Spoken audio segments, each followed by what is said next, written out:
Welcome to another edition of Wildcat Country. Eric Cohen and Shane Dale. First of all, Happy New Year.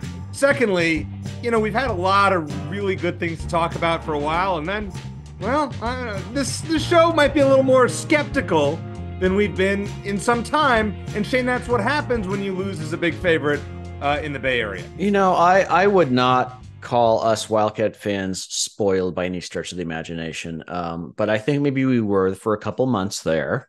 And then something bad happens, and we're like, wait, no. What is this? We're all done with this, the bad things, and it's just kind of human nature we'll get into it. But for those who don't know, we already recorded our post Alamo Bowl show, so we talked about that. So it is officially, as Barrett Baker told us at the end of that interview, it is officially basketball season, and the men's basketball team did not end 2023 on a high note, to say the least. Is the sky falling? We will discuss. Looking forward to chatting. Glad we're accessorizing, color coordinating on this episode of Wildcat Country. So looking forward to get into it. Yeah, the professor, Matt Moreno, going to join us for his 18th appearance. Yes, Shane, I did count on the program. He is one behind our leader, Jeff Dean at 19. Yep. Yes. So just, I decided to update that chart before we came on the program. And so we will have the stats a little bit later on this year when we hit our 200th show, probably sometime during March Madness.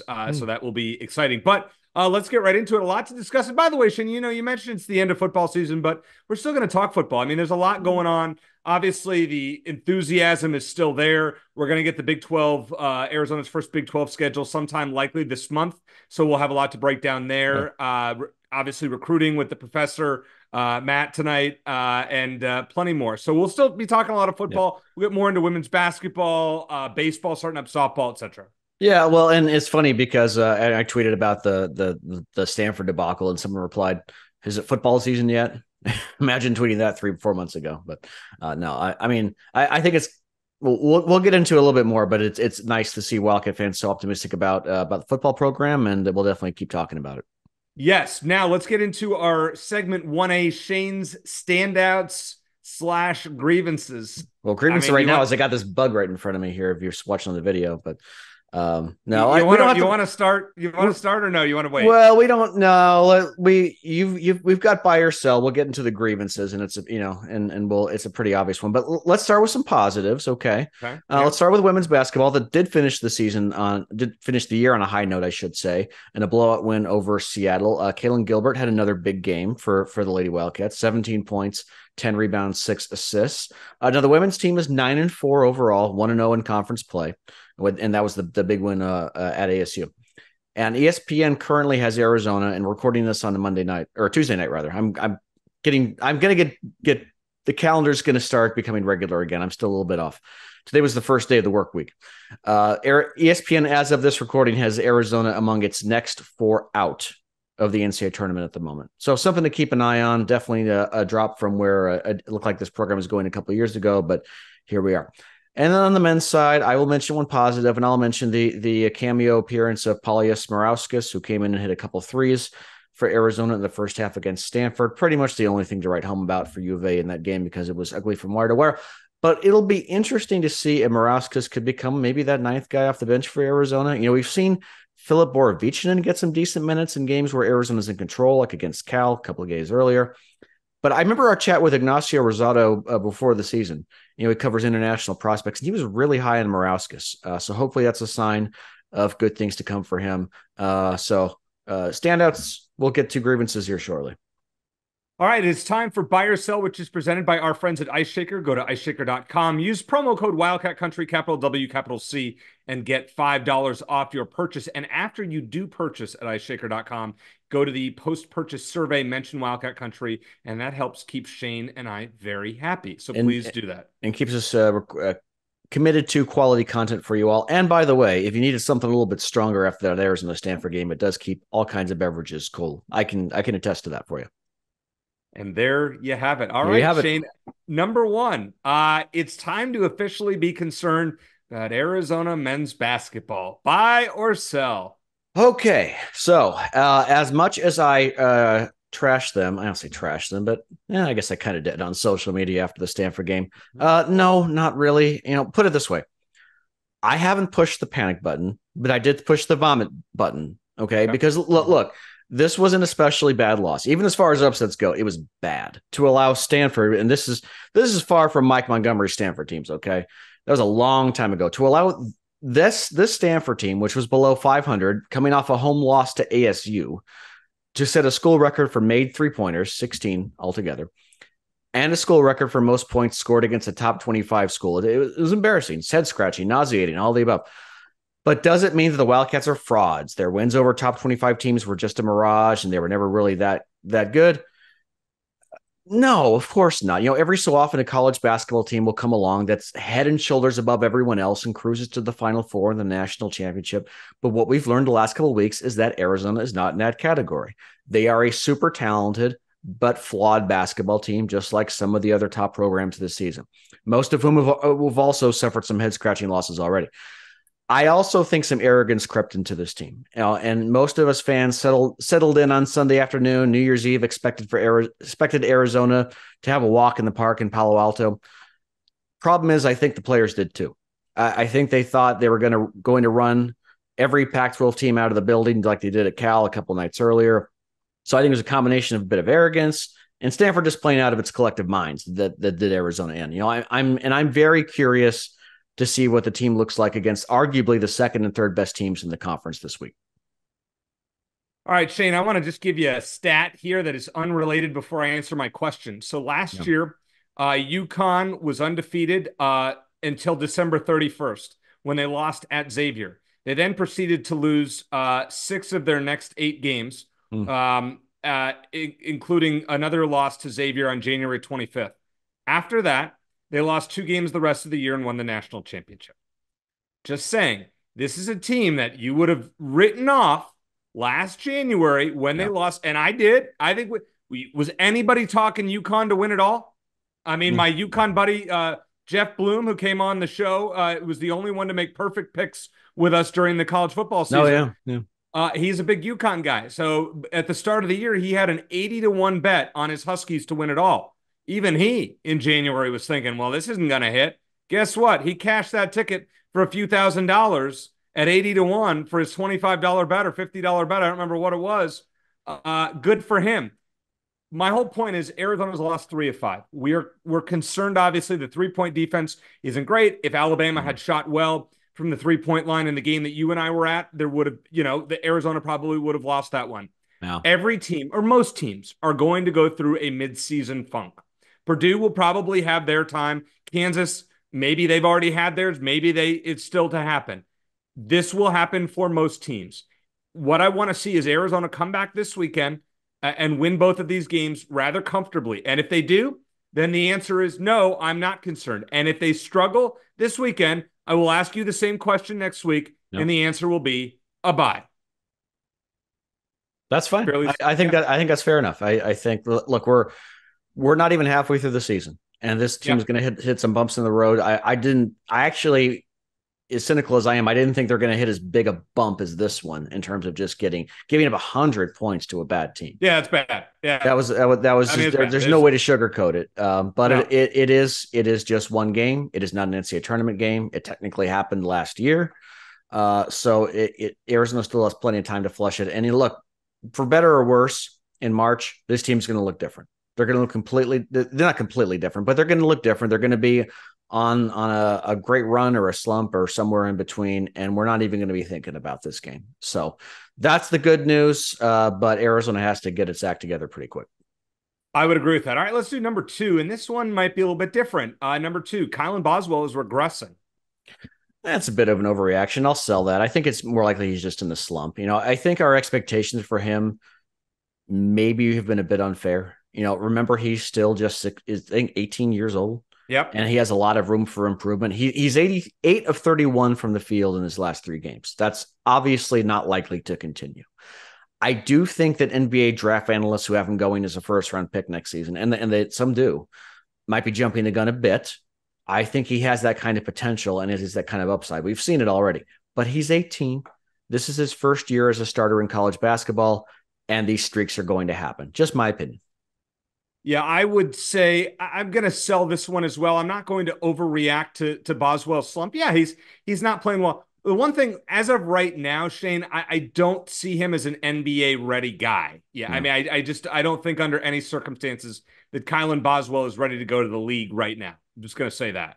So that could be a good thing for Arizona if he stays next year with a younger core. Let's say they can win this year. Maybe he figures, hey, I want to come back for one more year before I go in the, potentially in the first round of the NBA draft. Fine. Would I say he's regressing? I just call it a mini slump, so I agree. I'm going to sell that one. All right, number 3, Shane. Arizona has a 3-point defense problem, or has it just been bad luck? I don't think there's much bad luck involved. This is the area where I really will be critical of Arizona. They're now 225th among all D1 teams in 3-point defense. They've allowed opponents to shoot 34% or 34.2% from 3-point range. And Alabama, you talked about it already, Eric. Bama missed a lot of open threes in that game. Yeah. And Bama went up early. They were up 9-0. They could have been up 15, 20 points early, easily. Yeah. If even just a couple of those had fallen. So yeah, failing to close out on 3-point shots is a problem. And Stanford found a way to expose it all in one game. It all caught up to them in one game. With that said, Arizona overall is still a very good defensive team. They're still number 7 in the nation in Ken Palm adjusted defense, even after giving up 100 to Stanford, which is significantly better than they were last year. And if a team gets hot from 3, sometimes there's nothing you can do. Just think back to the rematch with Wisconsin in the Elite Eight. Now, this Stanford team is not Wisconsin, but you get my point. But yes, they need to do a better job closing out on 3-point shooters. And hopefully after the Stanford debacle, that message is loud and clear. Yeah, they have a 3-point defense problem. I mean, you can't allow his team to shoot wide open threes. We saw it against Alabama. We thought that at the time. Alabama didn't start 2 of 18. Yeah. So this is a team there where they need to do something to figure out why is this happening and how to fix it. Real simple. Just gonna go there. All right, let's transition back to football. Obviously, I mean, I'm still basking in it, Shane. And I think, as I mentioned on last Friday's podcast, normally at the end of a football season, I'm thinking, I can't wait to see what happens next year.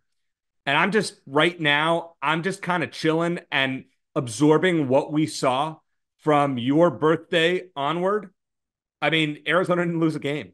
The Wildcats finished the season. When we talked about it, and we were like, well, how many games are the Wildcats going to lose of these crucial, these last 6 games after their bye week, including a potential bowl?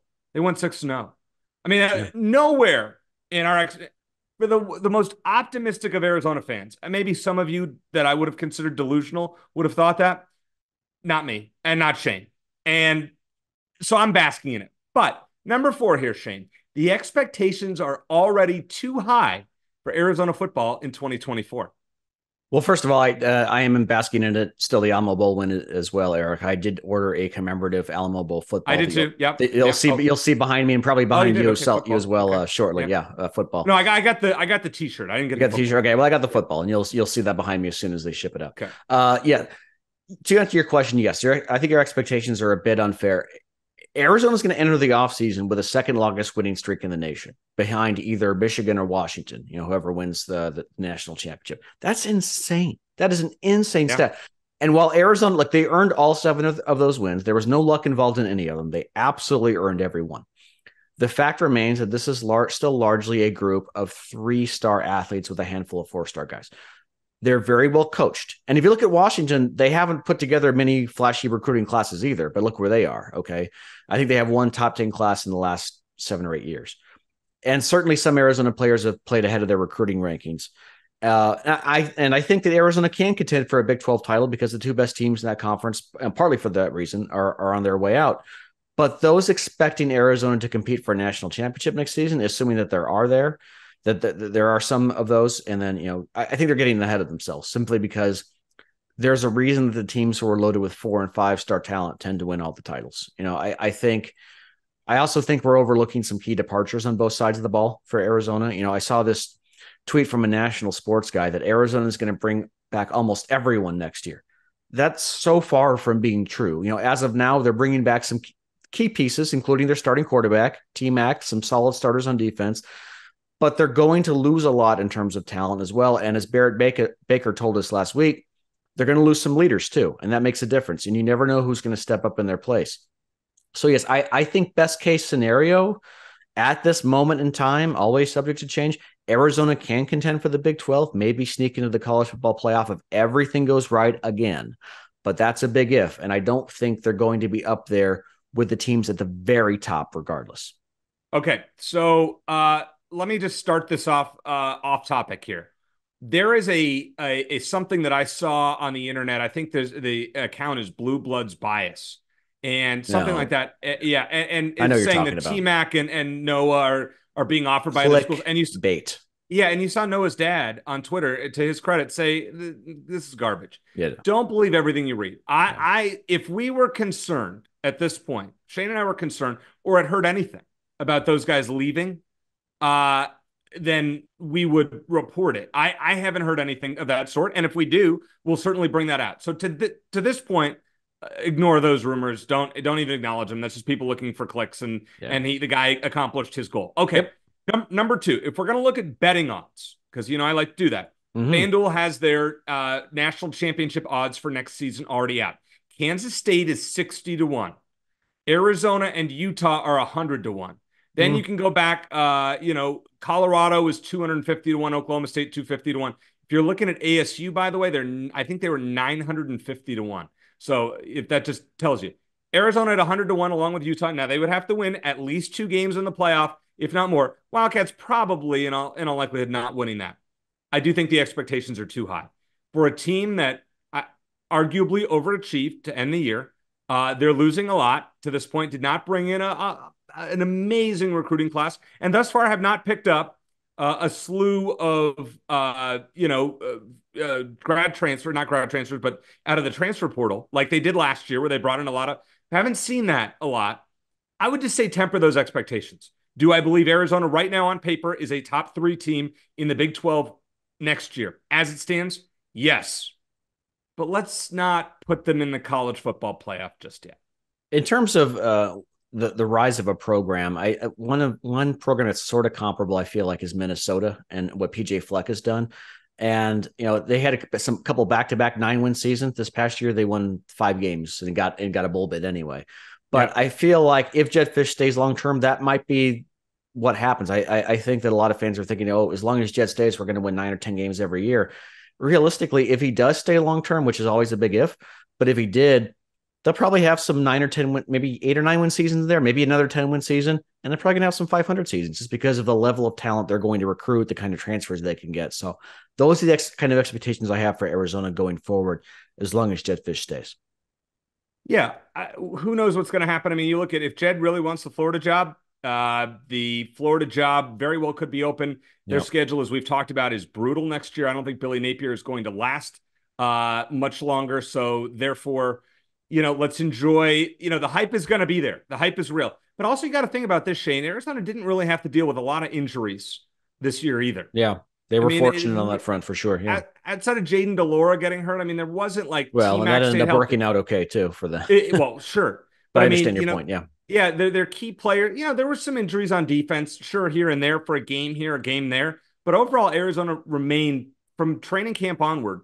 They got pretty fortunate with that. Yeah, you never know how it's going to play out next year. Enjoy what we just saw. It was phenomenal, and it will go down one way or the other as one of the greatest Arizona football seasons of all time. When you look back at it 100 years later, this will be in the top 10. In all likelihood, it will end up in the top 10 along with 1998, and you can maybe throw 93, 94 in there, something like that. And we can debate that. But. Yeah, if you're looking post World War II, because some of Pop McKale's teams back in the early 20th century were phenomenal, but it's kind of hard to compare apples to apples. I tweeted about it as well. There's obviously, you think about 2014, you think about 1998, obviously the Desert Swarm Fiesta Bowl year, and then a couple of Jim Young's teams back in the mid 70s were very good. I think those are the contenders. Yeah. But I think this team, I would say, is the most talented, well-rounded team since that 98 team. I think, and we talked about this last week, so I won't go too much into it again, but that's all to say that this just doesn't happen very often for Arizona. Maybe it's a different era where there's some staying power, but I would be content, Eric, and I think you would be too, with a team that, the minimum expectations every year are a bowl game. And then if everything goes right, with the current college football playoff structure, or with a future college football playoff structure, maybe we find our way in there every so often. I would take that scenario in a heartbeat. And so I don't think Wildcat fans should get carried away based on how the season's ended. It's been fantastic, but it's also a bit of lightning in a bottle, and it's going to be difficult to repeat every year. All right, bonus question here, Shane. The college football bowl season, the minor bowls, need an overhaul. Buy or sell? When you say an overhaul, are you saying eliminate some of them? Where are you coming from? I'm just saying I'm leaving that open. How do you define that? An overhaul. Well, you can go back to the argument and just say there are too many. If you agree with that, then maybe eliminate some of them. I don't really have a problem with the bowl games. I mean, if you want to play them, great. If not, that's fine. I think if you're talking about an overhaul as far as like what Kirby Smart said, as far as, players opting out, yeah, I think that it's a no-brainer to push the transfer portal back to later, and try to, if there's a way to discourage opt-outs for bowl games, if you're going to the draft, that's one thing. I'm fine with it. Kid shouldn't have to risk injury if he's going to make more money in the NFL draft. But if you're talking about, transfers, what happened the Florida State Georgia game, and I don't begrudge any Florida State player who sat out or transferred. I don't, because they got screwed. But that sucked. and I hope we don't never have to see that again. So there needs to be an overhaul in that regard. If you're talking about, a 6-6 team playing another 6-6 team, I don't really care. Have the games, have the sponsorships, let the kids play another game. I think what we saw in the bowls that are not, and the college football playoff, obviously, they will have 11 meaningful games next year as compared to 3 this year. So don't get me wrong. You'll obviously cut down on a lot of the players sitting out. But I think when you look at all of the movement in the transfer portal, we need to do something about this. I think in general, I think limiting the number of transfers. If your coach leaves, it's one thing. But you know what? If you commit to a school, it's free agency. It's quarterbacks are getting paid, are being offered, as the rumor goes, $1 million or $2 million for a big school.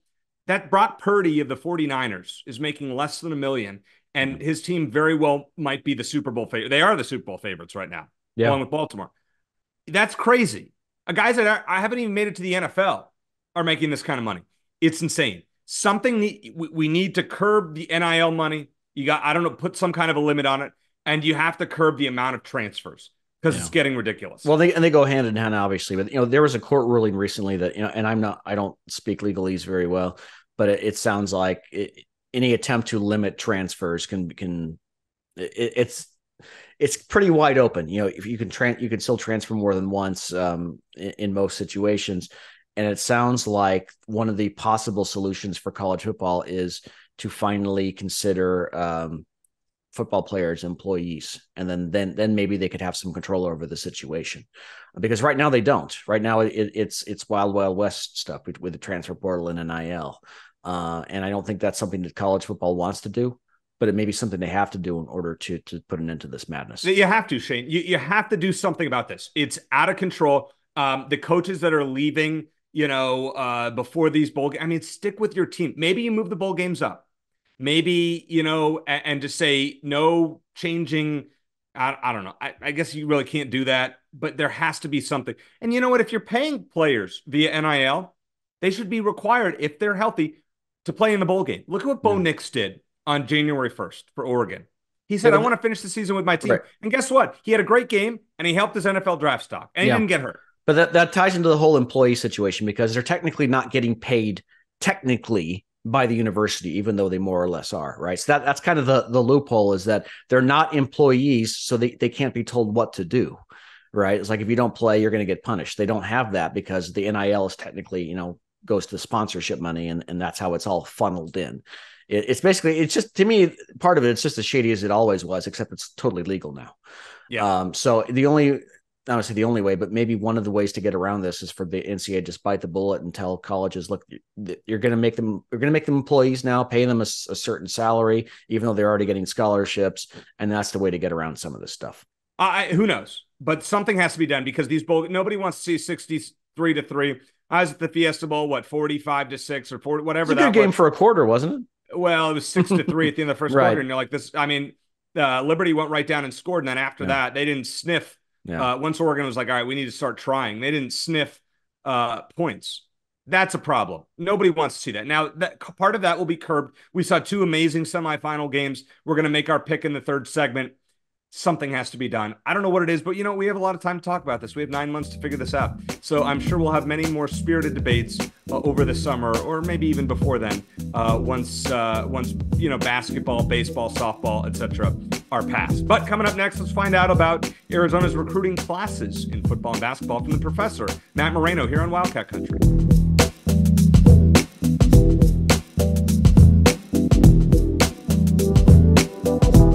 Class is now in session. Happy New Year to the professor, Matt Moreno. I have my pen ready to go from rivals.com and goazcats.com. Matt, we always appreciate you having you on. 18th time that you've been on the program, but the first time after an Arizona football bowl win. Who would have thought? Just your thoughts on what you saw from this team over the last 7 games, including that performance in the Alamo Bowl. By the way, I just want to point this out. On our YouTube page, there are a lot of salty Oklahoma fans wishing Arizona ill will. No, most of them have been gracious. There have been a couple. Some of them have been apples, great. Some of them real. Okay, that's beyond. It's like right, every Matt, fan base. That's true. Just your thoughts on what you saw from Arizona over the last 7 games. Yeah, I mean, they made believers out of me a while back, but it was one of those things I think on a national scale, it says a lot for Arizona and Jedd Fisch and what they're doing. It's kind of irked me the last several games. They've talked about, oh, Terrell McMillan is the best receiver you don't know about, or you never heard of. I'm like, there's a lot of people that have heard of Terrell McMillan and Noah Fafita and all these players. And so, but nationally, that is kind of the feeling, is like, you don't know these guys. And so it was nice to see them get that recognition. I think that they put the best Arizona on display. And I think it's gonna do a lot of things for the program moving forward. And I think it was a really huge deal for them to be able to do it against a team like Oklahoma, do it in a place like Texas, and really have the type of performance that I think they could be proud of. And you're not just winning any bowl game. It's not like you're winning the New Mexico Bowl, or you came back from this long absence of bowl games and you're winning kind of a lesser bowl game. You're winning the Alamo Bowl, and that's a big deal. And you look at some of the past winners and the teams and where they've gone. 2 of them were playing in a bigger game this week, and so it's just it's one of those things that could be an indicator of what's to come for Arizona. And it really feels like Jedd Fisch has really turned the corner, and this is becoming a very powerful football program. Yeah, Matt, like Eric said, 18 appearances. I think this is our 188th show, so you've been on for roughly about 10% of them, which is not insignificant. So we appreciate your insight as always. A lot of people are talking about, hey, Arizona brings back a bunch of talent next year, and they do. But there are also some key departures based on who Arizona has coming in terms of just depth, high school commits, transfer portal. Are you confident Arizona is going to be able to fill in those holes going into next season? Absolutely. I think that it's going to become an attractive team to a lot of transfer portal players. And I think recruiting is it's so far in advance that high school, there's not a big savior in high school recruiting, but Arizona doesn't need that anymore. I think they're in a position where it's more about plug and play and, finding a transfer player who can step in right away and kind of bridge that gap. And you get a guy like Jacob Cowan who can just step right in and be a highly productive player. And so, just because there isn't, necessarily the guys that are jumping in right now, or that there's a huge wave of transfers coming in right now, I don't think should be any concern. There's another window at the end of spring ball, and obviously, now you kind of have who you have, and now coaches can kind of begin to really assess their rosters and look and see what they have in terms of the portal additions that they want to have. But I think for Arizona, it's in a really great position. I think in a lot of ways, you have a really established core of guys who are very, very talented, who at this point very much seem like they want to play together.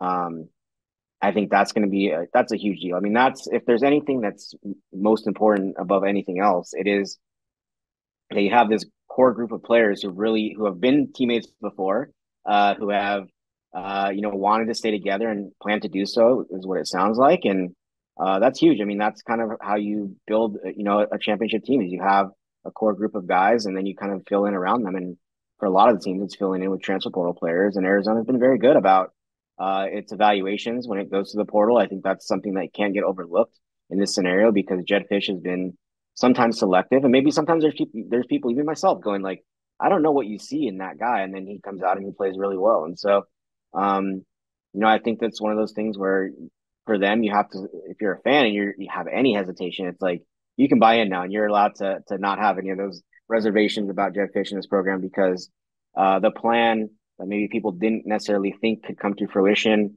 a few years ago feels like it's starting to really become a reality, and that's where any program wants to be. Eric and I talked about this in our first segment. Is that we talk about Washington and how they've built. Kalen DeBoer and his staff have built a national championship contender with recruiting classes that don't really stand out that much. Over time they've had a lot of recruiting classes that are good, but not necessarily like in the tier of like an Alabama or an Ohio State. Do you think that that great coaching can really bridge that gap, between 3 and 4 star talent and get them up to the level where, where those 5 stars maybe automatically are going into college? Yeah, I mean that's a big deal. I mean that's the development aspect that a lot of coaches say they have, and some don't, they can't prove it. And so I think if you're Arizona right now, you can sell your development. You can sell that, hey, we're making players better when they arrive here, and that's a huge part of it. But yeah, I think it's the coaching aspect is so huge, and it's not to bash on anybody, but I've come across a lot of coaches who you would assistant coaches, head coaches, whatever, where you go, I don't think people understand that they're not these super brainiac guys that everyone thinks they are. There's a lot of coaches out there who are just bad football coaches, and yes, there's very many reasons for it. But you talk to some coaches throughout my entire time doing this, and you go, I don't. Fans have a different perspective or a different idea of what they think you are, and it's like some of these coaches are just not good football coaches in a lot of instances, and maybe in Arizona, I think there's been kind of a dedication from Jedd Fisch to like, I want to keep this group together. And I think he knows what he has in terms of the coaching staff. And I think when he's felt like there has been kind of a weak link or an area they can get better, it feels like he's addressed it. And there haven't been that many staff moves. And a lot of programs have a lot of staff moves and are rotating coaches in and out. And eventually, if you get really good, you're going to tend to have that because other schools are going to want your assistants. And that's maybe the next phase of what Arizona is going to have to deal with here soon. But I think that's huge. I mean, to the model, I think, and you mentioned Washington, and that is kind of a similar model, but Jedd Fisch has always talked about Utah being kind of what he wants to be. And I don't think there's a greater example of building with those 3 and 4, like three-star recruits and then building them into, a top talented team. And so I think that's one of the things that Arizona has really done well is you look at building with these classes. Obviously, you needed that big class with T-Mac and Noah Fafita and everybody that came in that group. But, a class like they have this year for 2024, I think a lot of fans look and go, oh, that's not anything that's not what we want. It's not rated very high. There's not a lot of stars that jump out at you. But if you look at some of the key positions, you go, there's a lot of talent there. Damon Williams being one of them, where it's like, that you're going to need a quarterback here pretty soon. Doesn't need to be this next season, but in a couple of years, you're going to need a guy who's going to be ready to go, or at least be able to step into a game and do some things for you. And so you look at kind of where they've lined up their talent, and obviously receiver as well. You're going to need some more talent there. You look at what they did, in the high school recruiting scene, and you go, okay, they have some very talented, athletic players coming in at the receiver position, and then offensive line wise, you're going to need to replace those guys pretty soon. So I think it's more about, I think they've kind of found the rhythm under Jedd Fisch, where they go, okay, we have some guys, we've established ourselves, we're going to be able to get. The whole class doesn't have to be 5 stars. It's really difficult to do that. There's only a couple programs really doing that right now. And so if you're at the level of Arizona, you just want to be able to fill gaps, and you can find really talented players all over the place. I think that's what they've done a really good job of. And then again, the coaching element, the coaching aspect is really huge. And I think they've knocked that out of the park. I mean, they have a lot of talented coaches on this staff at several different positions. Some guys that get acknowledged. Kevin Cummings, obviously someone who's going to get a lot of attention, but you look at John Richardson and what they did with that secondary. It's just Dwayne Akina, obviously, just different pieces. And it feels like staff wise, Jedd Fisch has really been able to pinpoint, hey, I want these guys and I like these guys, and they've been really successful. And so you kind of, again, there's not a lot of things that you can second guess Jedd Fisch on right now in terms of just pushing the right buttons and getting this program where it needs to be. Matt, name 2 or 3 recruits that you think will make an impact, or you think could make an impact for Arizona next season as true freshmen. I thought you were going to say name a couple of coaches that you think are not good coaches, so I'm glad you didn't go there. I'm not that bad. Not that bad. Eric likes to put people on the spot, but not that much. Not that much. No. No, I think obviously look at, one of the guys that I think is going to, maybe fans were like, I'm not really sure what to expect from him because he kind of came on late in the process. But Rashawn Clark, the defensive back that they flipped from Cal, I think Cal was getting a really big steal there. They had some Seattle connections on their staff, and it worked out for them. But he was someone I really liked all along the process. I know he liked Arizona pretty early on in the process as well. Um, I think he's a very talented player. I think it'll be interesting to see kind of how they fit him in and where he fits in, how soon he fits in. But again, cornerback position, DB, they're going to need some guys here pretty soon.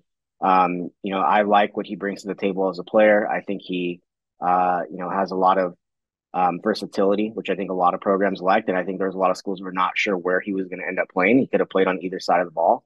But I really like what he brings as a cornerback. And I think he's going to be, a very talented piece. Raheem Wright, sticking in the secondary. Another guy, I think he was committed to San Diego State at one point. Um, I saw him play and I said, this is going to be a player. And not, I think a lot of people, unless you watch him play, get that feeling. He's not the biggest guy. He's not the most athletic guy. But when I watched him play, it was like he was in on every play. Sometimes he wasn't getting credited with the tackle, but he was in on every single play. Um, he's a downhill guy as a safety and somebody who can come up and make plays. And honestly, could probably, if he was a little bit bigger, could be a linebacker. He kind of plays the safety position with the linebacker mentality. And so, gonna maybe need some work in the coverage aspect, but if you need, a safety that's gonna come and play downhill and make tackles, that's the thing, is he was so productive. And like I said, he was in on pretty much every play when I watched him, and it was they were playing a really good team, an undefeated team at the time, and um just was all over the place. And it was like, this is when I watched him, because he had just flipped that day. And when I watched him, I was like, oh, they got a guy. Like they knew what they were doing with this one. And he's someone that I think is going to be a very, very talented piece at Arizona. And then obviously it's an easy call to say the 4-star quarterback, but the 4-star quarterback, Damon Williams, I think, like, there was a time where, especially when Arizona got, involved in the recruitment early, it was like one of the first calls that Jed Fish and Jimmy Doherty made. You were like, okay, I don't know that they're going to be able to pull this off, because Arizona was in a different spot. Damon Williams was a top 75 recruit at the time, had every offer. Everybody was coming after him. And you're like, I just don't know that this is going to work out. But if it does, it feels like he's the right piece for this offense. And so, obviously, everyone around Arizona is a little bit more familiar with him just because he's an in-state guy, but just absolutely talented. Everyone not loves to, but seems to, on a national level, point to his height and or his lack of size, and maybe point that as a negative, but it really isn't. I mean, it's yes, he's a smaller stature. He's not a 6'5" quarterback, but he can do anything that a 6'5" quarterback can do, and maybe even a little more with his ability to run the ball and be a little bit more mobile. But I can't say enough about what he brings to the table. I'm actually in San Antonio for the All American Bowl right now, and he is participating in the event, so he will have his opportunity to stack up against national competition. And so this weekend will be very interesting to see kind of what he's able to do, how he's able to kind of stack up and look against other top talented quarterbacks. But I expect him to do very, very well and really shine, in an event like this. Pretty difficult because you don't have your normal receivers, but I really like what he brings to the table, and I just think he's going to be a very, very big and important piece for Arizona. Yeah, let's hope he's willing to sit for a year or two behind Noah and let Noah get his chance here, and then Demond is ready to take over, get a little more seasoning and practice. You never know how it'll play out. Shane and I talked about this earlier in the show, Matt. What do you think are realistic expectations for Arizona next year? I saw a graphic, I think ESPN or somebody put out that Arizona would get a bye if they won the Big 12. I mean, are we getting over the top here with this team? I know they had a great season, but realistically, what do you expect as of now? A lot can change for 2024. I really don't think so. And that's not me. Like, I'm not one of those people who will say, like, I will usually undersell, and I'm not one of those people who says, yes, you should expect them to, be at this level. Top four in the college football playoff is maybe a stretch. I saw that out there at one point, as being one of those teams, like you mentioned, that has a bye. But I think it's a very clear contender for college football playoff spot with the expansion going to 12 teams. It feels like they are almost as close to a given as you could expect. Um, Wow. you look at, just the types of teams that have made that jump, and they look very similar to a lot of teams that have made that kind of leap into that category. I don't know that I'm ready, like I said, to go top four, but and it'd be interesting if it was still a 4-team kind of scenario, how close they would be. I think they would be close. But I think it's as long as everyone, stays put, and obviously there's another portal window to make it through, and that's kind of the conversation you're having right now. If you're an Arizona fan, that's really the only thing that kind of feels like it could derail this.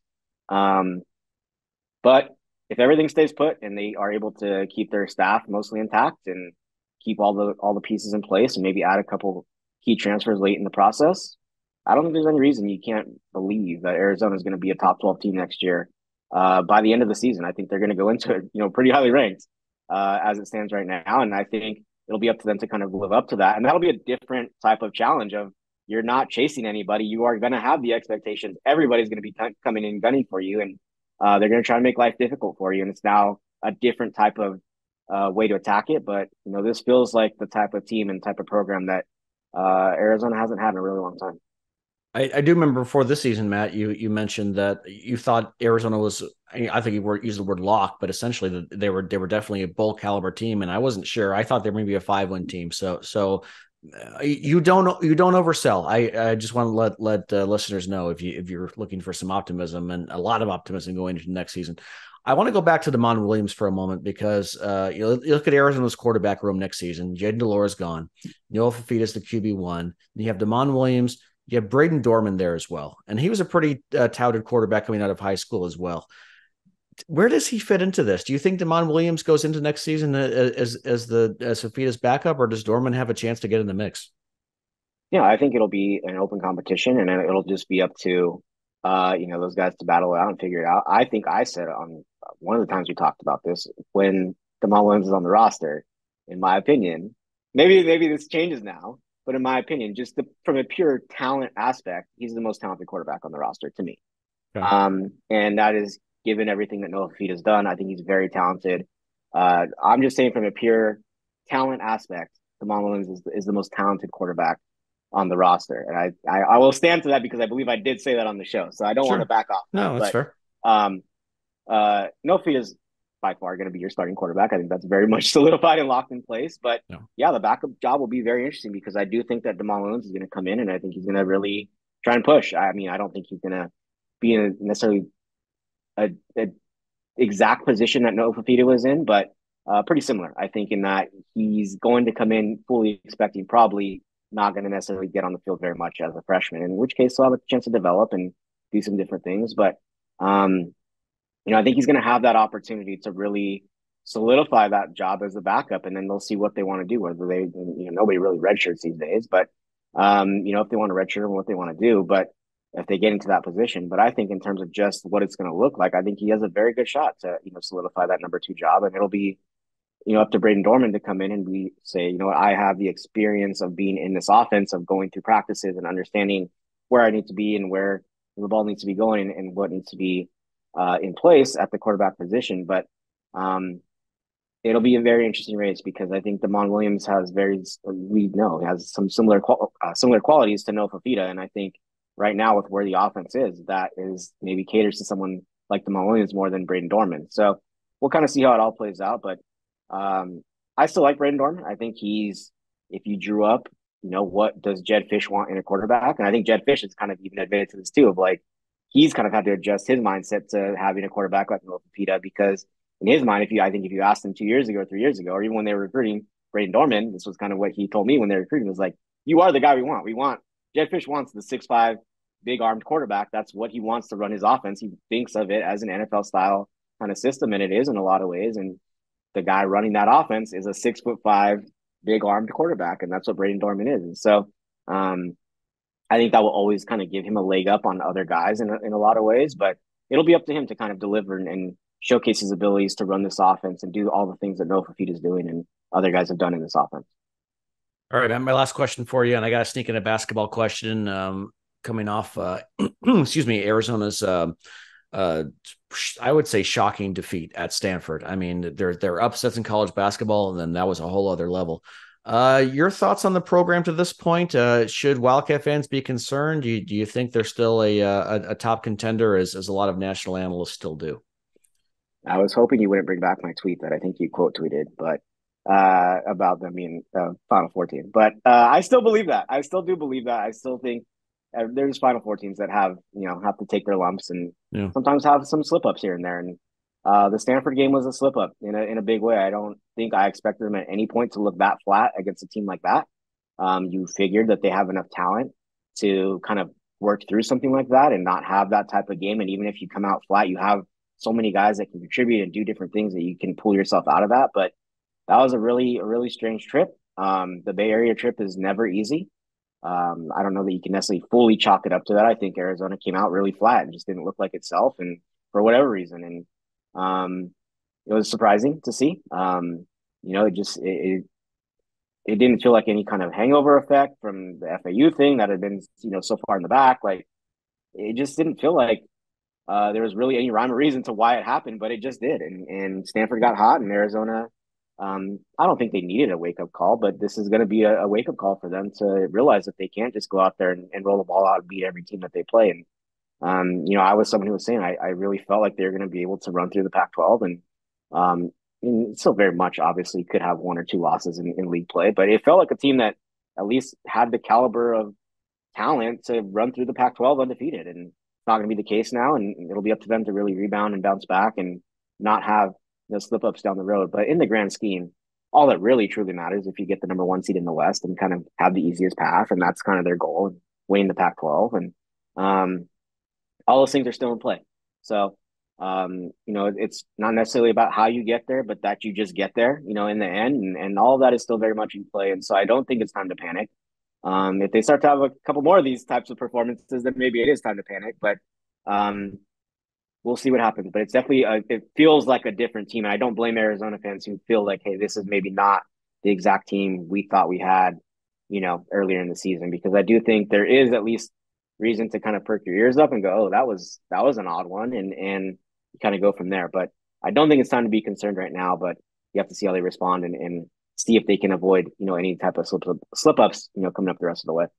All right, last question for you, Matt. I like to put you on the spot. I'm not going to ask you about bad coaches. You said you think Arizona's still a Final Four team. We're not going to count that. You got to go above and beyond that. Give me one prediction for Arizona football or basketball in 2024. You could say Arizona national championship. Arizona wins the Big 12 in football. Give me something.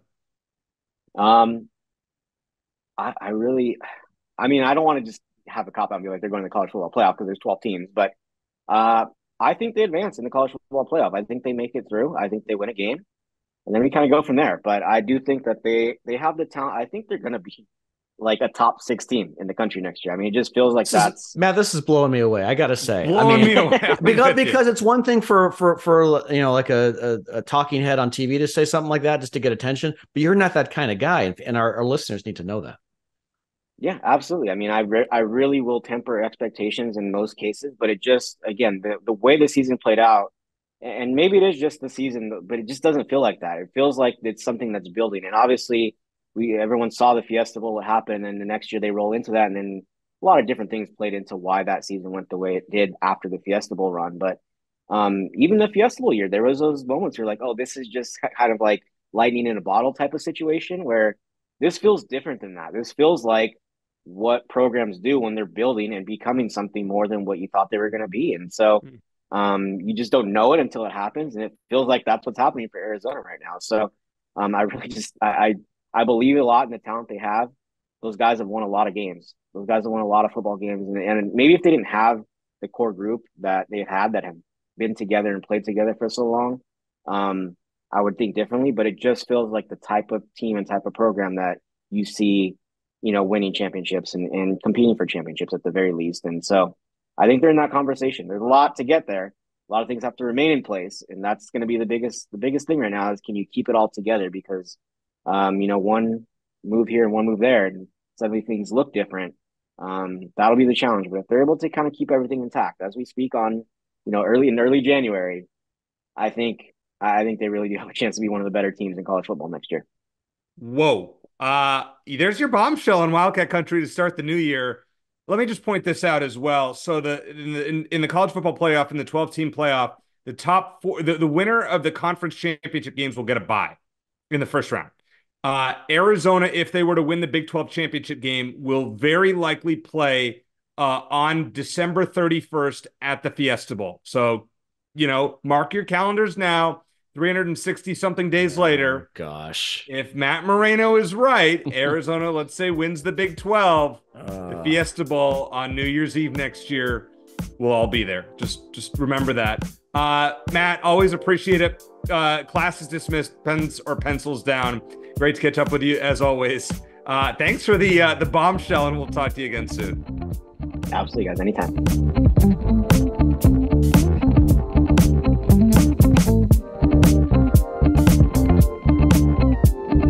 Always great to talk to the professor. Great intel, as always, from him. Now, Shane and I are going to do picks. As always, we'll predict the national championship game last, but we're going to do some college basketball picks. Arizona's games each week, a Pac-12 team to win on the road that's unranked. And then we're going to do a top 10 loss against an unranked team and a top 25 loss against an unranked team. So let's start it off. Shane, Pac-12 road win, not including Arizona. Name an unranked team that will win this weekend in conference on the road. Pac-12 road win. Okay, in conference. I'm going to go with Oregon over Washington. Really? The Ducks have won 6 of their last 7. They swept the LA schools to open Pac-12 play, and Washington hasn't looked nearly as impressive as they since they beat Gonzaga. They have 2-2 in their last 4 games. They're lucky to have won the 2 they did. So, give me the Ducks. I am going to go with Colorado over ASU. I think ASU had a strong trip in the Bay Area. They had 2 big comebacks. They were down double digits in both of those games in the second half.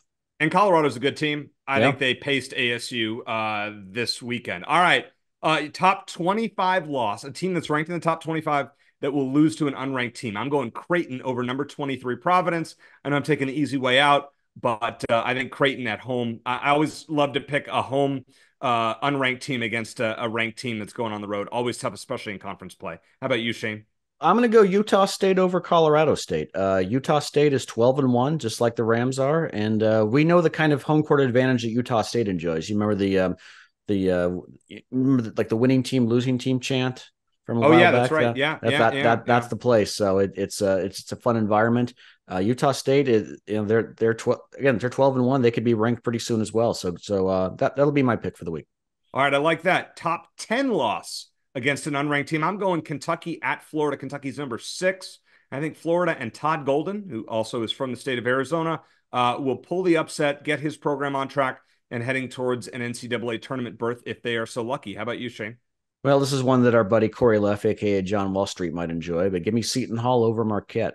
Marquette's been there. They've looked great. They've been very up and down already this season. And Seton Hall beat UConn a couple weeks ago, so I'll go ahead and take the Seton Hall Pirates. All right. Now, that game, I believe, is being played. That's right. That's this weekend. All right, great. So excuse me.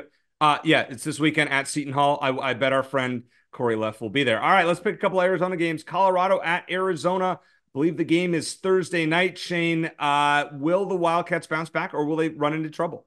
I think they'll bounce back in this one. I think that Colorado's a legitimately good team, but I think that Arizona's going to have a few days to stew. They're going to be back at home. I think that it might be a little ugly to start the game, but I think they're going to come back in front of the home crowd and win. By how many? I'll say the 8 to 10 point range. All right, let's say 9. Let's say 9. Okay. Arizona by 9. I say Arizona wins by 10 plus here. I think this is a bounce back effort. I think they pull away in the second half. If you notice, Arizona kind of struggles in the first half against a lot of teams. Not the Cal game was the exception. Wisconsin was the exception as well. But for the most part, some teams will hang close and then Arizona blows them out in the second half. That's why I really thought they would come back against Stanford. We were all expecting that, weren't we? It's like they're down 9 at halftime, whatever. They'll go on one of their 20-2 runs and put them away. And it just went the other direction. And it's just like, what the heck is going on? It was something else. That game is at 7:30 on ESPN on Thursday. Now on Saturday, 6:00 game on Pac-12 Network, Utah at Arizona. Shane, I think this one's actually going to be close for a while. Utah's been pretty feisty. I think Arizona wins this game by under 10 points. I'll say 8. How about you? Yeah, this is where I make more enemies. I think Utah wins this one. I think Arizona needs one more lesson in humility, and they're going to get it. They'll think they're back after beating Colorado, and they'll realize they're not. And Utah is legitimately good. They're 19th in adjusted offense in KenPom, and as we talked about, 3-point defense. Utah is 13th in the country in 3-point percentage at almost 39%. So I think that I don't think the Arizona is going to right the ship completely. I think they're going to struggle for. Remember, you mentioned UConn, how they struggled for several weeks. I don't think Arizona's going to struggle for that long, but I think their struggles are going to last a little bit longer. And they're playing two good teams in McKale, two teams that could easily be ranked right now. So I think they're going to bounce back and beat Colorado. I think they arrived again, take their foot off the gas. Utah's going to drain some threes and beat them in the second game of the series. Whoa. Okay. Well, I will not predict that. So we shall see. You don't like making enemies on social media. I understand. I try not to. Save your hate for Shane, not me. All right, let's pick the national championship game. How about Washington? Tried to lose that game on Monday night. They held on. Michigan also tried to kind of lose that game, but they were clutch down the stretch. Alabama kind of wilted, which is shocking. Michigan's a 4.5-point favorite. Shane, give me your pick score prediction for next Monday night. I think this is the second straight year that we will have seen two fantastic semifinal games and then a blowout in the championship game. Oh, really? I think Michigan wins comfortably. Washington, I maybe I'm biased, but I just can't get that the memory of that game against ASU out of my head, because Washington should have lost that game, and they Oregon's missed field goal and in Seattle, barely beating Washington State. I know good teams find ways to win.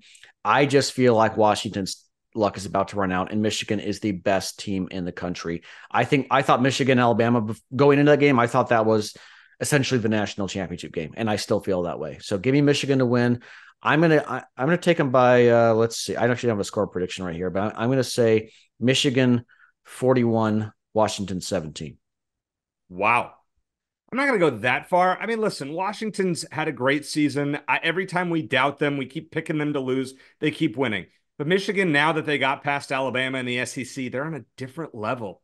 Michigan 34, Washington 20. Then again, my bowl picks have been so dreadful. I started out pretty good. I think I was winless in all the picks that we did last week, Shane. I did not have one. I'm up by 4 on you on the year. I'm going to win the college football picks. You're gonna win it. But you know what? My goal was to go above 500. I'm not the guru that you are, and I'm going to finish at least 6 games above 500, and I'll consider that a victory. But I do owe you a lunch, so next time we see each other, lunch is on me. Yes, but it was not for the faint of heart if you had played my picks over the last few days, because it was ugly. So I apologize for that. This was way wrong. I mean, after the Alabama game, I liked Alabama to win a lower scoring game. It was 20-13. I thought, I'm really smart here. It goes in overtime. I lose. I like Texas and under. I told friends, I said, just play Washington and over, because I'm way off. What do you think happened? Washington and over. Sometimes when you're wrong, you're wrong. Just, you got to own it. All right.